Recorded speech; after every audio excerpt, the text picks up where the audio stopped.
usaha Sandiaga Uno mengaku tidak kenal dengan mantan Bendahara Umum Partai Demokrat, Muhammad Nazarudin. Hal itu dikatakan Sandi saat memenuhi pemanggilan penyidik Komisi Pemberantasan Korupsi (KPK), Selasa, tanggal 23 Mei tahun 2017. Saya tidak kenal dengan Pak Nazarudin. Saya tidak berkomunikasi dengan beliau, kata Sandiaga sebelum diperiksa sebagai saksi di gedung KPK Jakarta.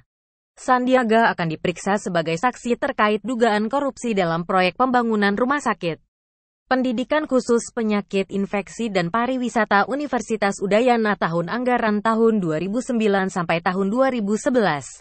Selain itu, kasus korupsi dalam proyek pembangunan Wisma Atlet Candi akan diperiksa untuk tersangka mantan Direktur Utama PT Duta Graha Indah (DGI), Dudung Purwadi. Pemeriksaan Sandiaga Uno terkait penyidikan yang dilakukan KPK terhadap proyek yang digarap Permai Group. Permai Group merupakan grup usaha milik mantan Bendahara Umum Partai Demokrat, Muhammad Nazarudin. PT DGI pernah memenangkan sejumlah proyek dari Permai Group. Sandi mengakui bahwa ia pernah menjabat sebagai komisaris PT Duta Graha Indah. Namun, ia telah mengundurkan diri beberapa tahun lalu. Saat ditanya terkait penerimaan atau pemberian uang terkait dua kasus tersebut, Sandi membantahnya. Sama sekali tidak benar, itu hoaks. Saya sama sekali tidak terlibat, kata Sandi. Diperiksa terkait pencucian uang, Sandiaga pernah diperiksa penyidik KPK pada 2013.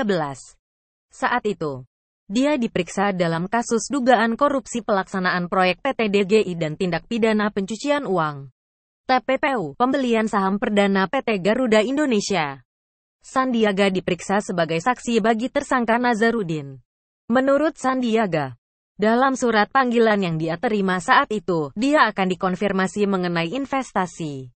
Namun, Sandiaga tidak menjelaskan lebih lanjut tentang investasi yang dimaksudnya itu. Saat ditanya apakah PT DGI memberikan uang kepada Nazarudin, Sandiaga mengaku tidak tahu. Kompas.com. Jadi bagaimana menurut Anda?